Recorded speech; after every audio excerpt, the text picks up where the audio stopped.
Welcome to Results by Design, UX Insights for Business Leaders, the podcast that dives deep into the world of UX design, strategy, and insights. Tune in, take action, and design your way to success. Hi everyone, I'm Craig, your host for the Results by Design podcast. Joining me today is Andrew Walsh, President and CEO of Applicate Commerce. Welcome to the show, Andrew. Good morning, Craig. Good to see you. Thanks for having me this morning. Yeah, how are you doing? It's great to see you. I'm doing well. We're in the Pacific Northwest here. We're excited for the sun to come out in the weeks and months ahead. So, no, we're doing pretty well. Thanks for asking. How about you? I'm doing well. Yeah, it's nice to finally be in summertime. Yes, indeed.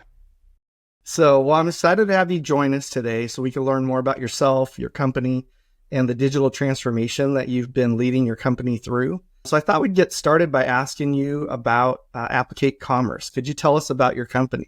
I'd enjoy that. Yeah, so Applicate Commerce is a privately held organization. We've been in business for a little over 65 years. Our headquarters are in the Seattle area, and we operate in an industry that would be described as wholesale distribution of construction and building materials.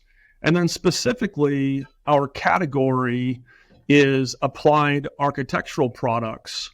So it's things like paint and waterproofing and sealants and roof products and such. And so we buy from 200 or so of the finest brands or manufacturers in that space. And we sell to a few thousand customers around the country, and we serve them from our regional distribution centers around the United States. And our corporate office is in Kirkland, Washington, and that's where I hang my hat. That's great. And you are the president and CEO. Would you share a bit of your origin story and the path you took to get to the role that you have today? Yeah, I'd love to. I have one of those funny stories of how I began with the business. When I was a teenager, like a lot of folks my age, I had a paper route in my neighborhood where I grew up. And so after schools, I would get on my bicycle and deliver papers in the afternoon or on Sunday mornings. And I did that for a couple of years. And when I was 15, one of the folks on my paper route, a gentleman, he approached me and I'd become friends with him. And he'd said, "Hey, what are you going to do when you turn 16? And I think I had some kind of throwaway comment like, "Oh, I'm going to play baseball or something." And I didn't have any idea, of course. And he says, "Well, would you like to come and work in my warehouse and in between sports seasons and so forth?" So I accepted that, and literally on my 16th birthday, I got my driver's license and drove to his warehouse, and I began doing janitorial tasks, cleaning and crushing cardboard and things that you do in a distribution center, and was fortunate enough to learn the business a bit, even through school. Ultimately, I put myself through college, working in our distribution centers. Got a couple of leadership opportunities, which is exciting for a young person like myself. I left for a few years to go to graduate school, but then returned and continued to grow within the business. And all these years later, I literally drive to that same distribution center, and our offices there today. My role has shifted a little bit over the years, and I spend my time a little differently, but super fortunate, grateful to be a member of the same team and to be part of this organization that we're awfully excited about. Man, what an amazing story. You don't hear very many stories like that, where someone started in the warehouse as a young person and then worked their way up into leading the organization. That's amazing. Well, I'll say this, Craig, too. One of the neatest things about our team is that there are a number of people in our company, and specifically in our leadership team, who have a very similar story. It actually isn't even that unique in our team. But I appreciate your Wow. comment, and we're certainly grateful to be members of a team that has a lot of experience like that. But pretty fortunate and grateful to work with the folks that we do. Yeah, that's amazing. Well, so your business has been around, like you said, 65 years. So there was a traditional distribution component to the business. Yeah. And I wanted to know if there was an aha moment when you realized that e-commerce was going to change your industry as well as your business. Yeah, I don't know that there was an aha moment, but it was not unclear. It was not unclear. There wasn't just one thing. I think, going back to kind of the 2007, 2008 timeframe, what was crystallizing for me and our team and our ownership was that we were developing a strong opinion. And our opinion was that our supply chain was forever changing, largely driven by the rise of e-commerce. And that sounds super obvious and super clear, and it was, and it is. The most important thing, though, was that we had a very deliberate, intentional response to it, which was we were clear about working hard to help our business partners win both the physical cart, which we've been doing for the previous 55 years or so, but also the digital cart. And so that became our response to that change. How are we going to help our business partners win both carts, physical and digital?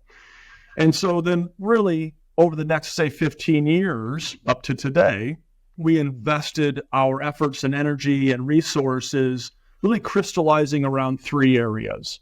One was our efforts to help our retail partners, those we serve, to continue to win the physical carts. Two, we were crystallizing our efforts around our ability to win the digital cart with our products. And then three, our efforts in kind of the non-traditional ways that our partners needed us to grow. And so, investing our times and energies in those three areas. And then about 4 years ago, Craig, what we did is it became clear that we wanted to change our business identity. And so that's when our business name became Applicate Commerce. And then that, as a parent company, have three business divisions. PSS, helping our retail partners win the physical carts. Paint Supply, helping our brand partners win the digital carts. And then Applicate Services, helping our business partners with new and kind of non-traditional services. And then today, what we're working hard to every day is just focusing our energies to leverage those three divisions to help our business partners win the physical and the digital carts in the ways that are right for them. And that's what we're doing. That's great. And when you formed your opinion early on, what was the time frame before you decided you need to make an investment or experiment with, let's say, going after the e-commerce business or helping with the digital cart? Yeah, so great question. And I think you hit on it there, is that it was iterative, right? We didn't know what we didn't know, right? And it was super important for us to not look at this as a binary scenario where it was going to be either the physical cart or serving brick and mortar business partners or e-commerce. That was not part of anything that we wanted to pursue or were interested in. We wanted it to be both and mutual and symbiotic. And so that is a greater challenge in many ways, but it was absolutely at the center of all of our thoughts and conversations. And so we had to iterate and to do things the right way. And that's where it became very clear that central to our strategies was the integrity of how we go to market and how we work with our partners. Thankfully, that's a core value of our business and always has been, but it's really about honoring our business partners, honoring the timeless value, for example, of physical retailers, while also honoring the fact that the business environment and technology had changed sufficiently that we had to be good partners to our manufacturers and make sure we're doing everything we could to be of service to them as well. And so it took a lot of learning and a lot of testing and a lot of conversation and thoughtfulness. But in terms of how long did it take us to get from A to B, I think it's a journey. And we certainly accelerated early on, but achieving both of those goals is frankly something we still work on every single day. Yeah, that's great. As you were going through this process of forming an opinion, creating a vision, did you have to get your exec team and your board on board with the vision, or were they all seeing it at the same time? I think it's a yes and no, right? In terms of getting them on board, we did not have to convince anybody on our team or our ownership that our supply chain was changing, right? So there was no need to get them on board there. And at the same time, I don't care what team you're on, whatever you're doing, to be on the same page or to be on board together, that's easy said, and you can skip a step pretty easily. But to me, that is the discipline, the diligence of ensuring you actually are. And so while there wasn't, I wouldn't say getting people on board was necessary, but that's where really I think the interesting story begins for us in our work, because it's so much about alignment after that, right? And to be on board with each other on the same page, you have to literally be on the same page and literally be aligned.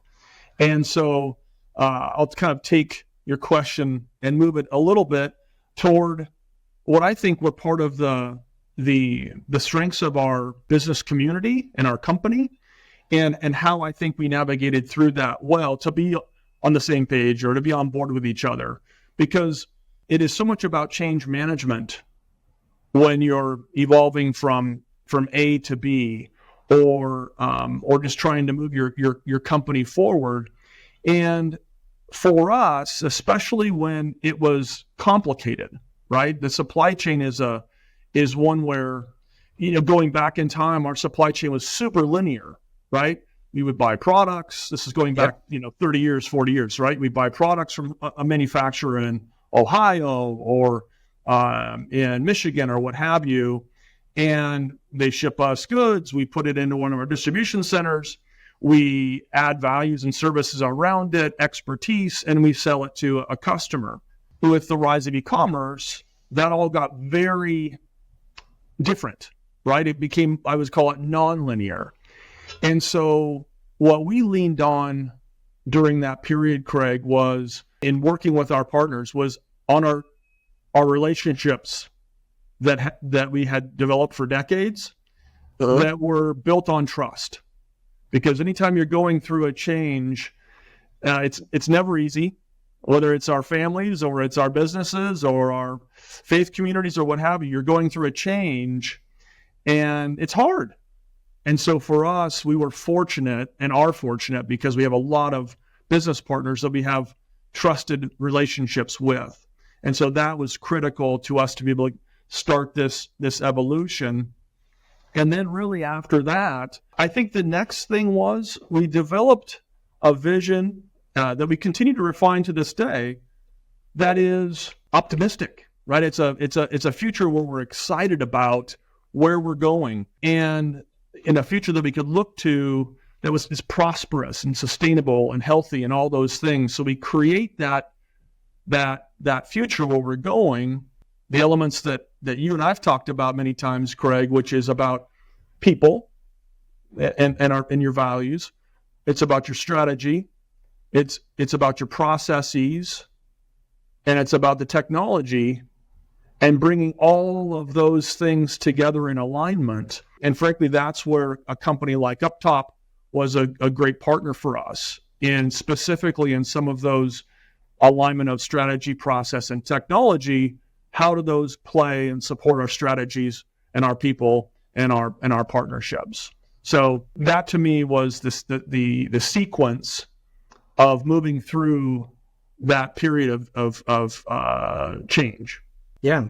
And I think that's such a great point about change and alignment. It's not just internally, which was my original question, but it's really how you manage those relationships with customers, with your suppliers, with your supply chain, as well as other experts that were there to help you. Yes. And that's so it's not a simple thing. It's a really complicated thing, and it's based on your values. Yeah. So, this is kind of an internal question, but did you have to break any silos down internally to get everyone moving in the same direction in terms of that alignment, or was, once the leaders were on board and they saw what you were doing, did they all kind of just move along with you? Yeah, so great question. And I know that is oftentimes a Herculean task. I'm sure we have those to a degree, like any organization does. I do think we're pretty fortunate in our company because we have a lot of people in our leadership, our colleagues throughout our company, who I would describe as being very service oriented. That's hard to develop, but once you have it, it's a real strength of your company. And so I think that while there is always a struggle with any kind of change, and all of us have our individual goals and responsibilities as part of the team, that we're all doing our jobs to work hard to further those things and to achieve those things. I do think that because we tend to have a culture of folks who are of service, that it's a little easier for us to put our egos, which we all have, to put those second or third after what we believe collectively is best for the team or best for the company or best for the situation. So I don't want to be so naive or arrogant to think that we don't have silos. I think that's just natural. I do think that we operate within a team and a culture where it's less of an issue than elsewhere, largely because of the servant-oriented nature of our team. Yeah, that's a great insight. I mean, the culture where you're focused on serving others or serving the customer definitely takes someone beyond their own motivations, which I think is what you're saying. And I think that's really important. Yeah, I'll tell you, just drilling into that further, you just have to have that trust. And I think that's where, having gone through chapters of our company's story together with people who have a lot of experience here, from our ownership all the way through our entire company, we do have trust, and you lean into that when you're trying to, like you said, make sure you don't have silos, or make sure you're trying to progress together. You lean into that trust. You count on it, and as long as that trust is honored and it's not betrayed, you get to fight the next day and solve the next riddle together.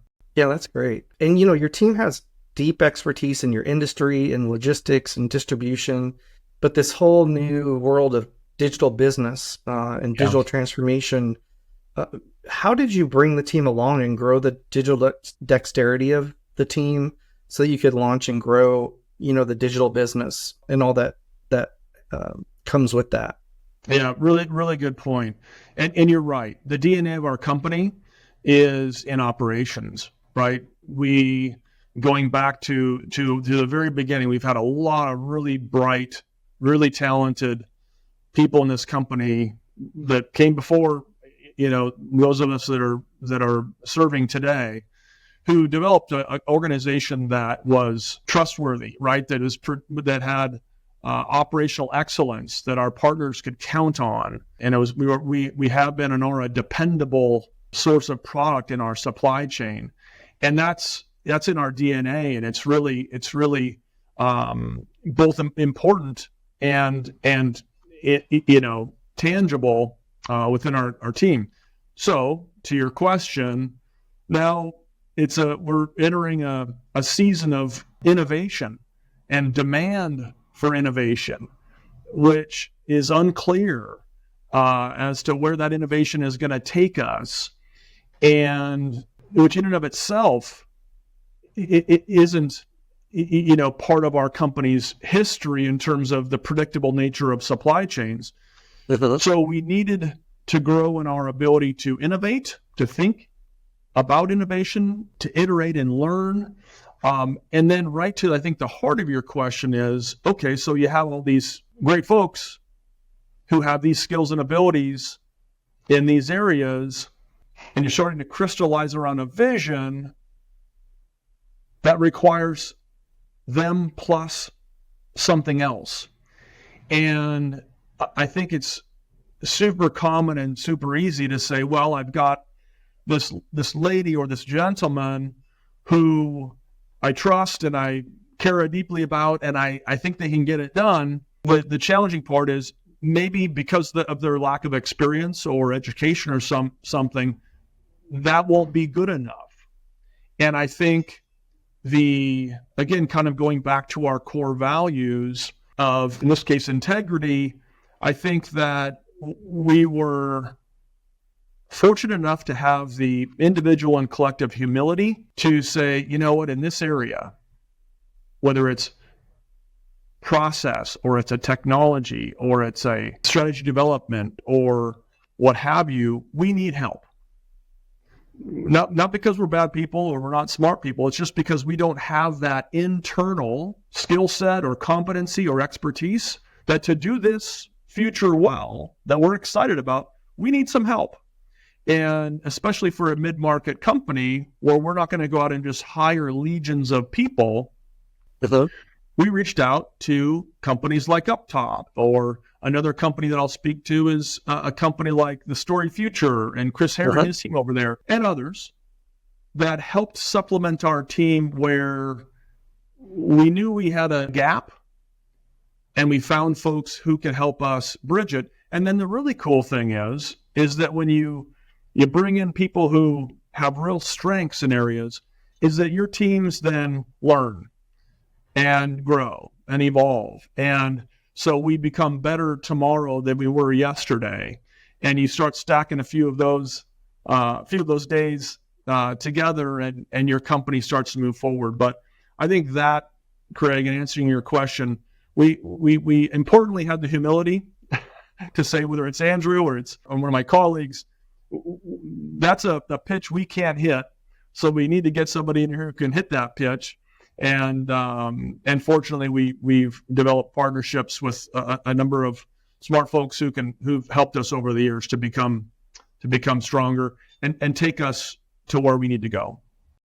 Yeah, that's great. Thank you very much for saying that. As you talk about innovation, iteration, the future, how are you thinking about the impact of AI on distribution in your digital business? Are you seeing practical applications and changes related to AI in your industry or in your business? Yeah. Well, the quick answer is yes. I will say I would call us a mid-market company. Candidly, at this point, I would describe it, generally as around the edges of some of the things that we're doing. We fully anticipate that AI will make its way deeper and deeper into some of our core processes and things that we do. And that's happening faster and faster. So that's part of our expectation. And once it becomes part of our processes and technologies, then it necessarily needs to become part of our strategies and our narrative about how we talk about our business. And so that we know is part of our future. We're excited about it. We're looking for ways to build our competencies and our knowledge in that area. And we're excited for what that means for our business and for our business partners in the future. But I think we're early in that journey, but it's a journey we're eager to begin. Yeah, I think the story will unfold over the next months and years where we'll start seeing these practical applications in your business. Right. What advice would you give to business leaders about gaining alignment on the vision and change that's necessary for, business transformation, digital transformation to be successful? Anything that you may not have already talked about that's top of mind with you? As I found I've mentioned a few times today, I think that for us, because transformation isn't just contained within the walls of your company, transformation touches all of your stakeholders. Making sure you have the relationships in place is really important, and importantly, knowing where those are stronger and where those need to be strengthened. I think that is an area that I would start with. I would then say that after that, it's about alignment with everything else that you have going on, because I'll start with the strategy, not because it's necessarily the most important, but because once you have clarity of strategy, you can hang other things on it. And one of the things that I think gets missed sometimes when you jump right to a process or right to a technology or right to even a strategy is I think there needs to be optimism. I think that people need to be excited about what you're going toward, right? Not fearful of something that's coming or something that happened, but instead excited to work towards something. And for us, I think that has been helpful because we've been able to get people excited about the future we're creating along the way. And then, once you do that, there's the real tight knit of your processes and your technologies, which your company has helped us with quite a bit. I also think something that doesn't get talked enough about is your strategic narrative. And for us, that was really important because we worked with the Story Future to help us to develop that, because so much of anything we do in our lives is storytelling, right? Yes. Right down to how you drive the user experience, which UpTop has helped us with. But everything that you're doing needs to be something that you can share with each other. And I would emphasize the importance of that, which brings all those things together: your people, your strategies, your process, your technologies, your narrative, the optimism that goes along with it. And yet, even still with all of that aligned, change is still difficult. But built upon strong core values, I think that has given us an opportunity to keep solving riddles. We're certainly not done yet. We're not a perfect organization by any stretch, but we're making progress every day, and we're bullish about what lies ahead. Yeah, I love the notion of having optimism. Is that something that you feel comes natural to you, and it gets permeated throughout the organization, or is it something that you have to work on? Well, I appreciate you asking that question. I'm a person of faith, so there's it's written in Scripture that if things are excellent or praiseworthy, set your mind on those things. So I do lean on that. People are inclined to have relationships with those folks who they feel like help them to be more of who they are. And I think that in my experience, a real strength of our company is not only the relationships we have internally, but those with business partners. And I was told once that my whole career could probably be boiled down to just my ability to find good partners and good people and pull them in versus my own knowledge of any one thing. I think that's probably really true, but I can even boil it down in that sense right there is when you find people who are not only bright and talented, but more importantly are of the same character, and part of that character being optimistic, right? I think that, answering your question, it's not just me being optimistic or why I'm an optimistic person. I think it's the people I work with, both internal to our company and our partners, I think then they're generally optimistic because we kind of flock together, and it becomes symbiotic. You've introduced me, Craig, to a number of people over the years that that have helped me and helped our company in different ways, maybe totally unrelated to the work you and I are doing together. I think it is good for business. It's good for our souls. It's good for our mood and our quality of life to be optimistic. And I think people, whether it's a customer or a colleague, it fills them up and makes them encouraged and want to work harder for the collective goal. So yeah, I'm a believer in that. Yeah, that's awesome. That's great wisdom right there. Is there anything else you'd like to share about your experience or insights on gaining alignment, vision, any changes that you've led your company through, or do you think we covered most of it? Yeah, I think we've covered most of it. Ultimately, it's super hard, right? It's super hard to do these things, and so I think maybe if I was to add anything, it's the importance of acknowledging that, and to give yourself and your teams grace where it's necessary, especially when so much of innovation is charting a course toward a future that is even unclear to you. Yep. Right. And that sometimes you can feel an obligation, or I can, like, I need to have every answer to things. And of course, that's not ever the case. But acknowledging that that's a difficult path, acknowledging that you have to give yourself grace, the people around you grace, I think is an additional point I would think is worth making.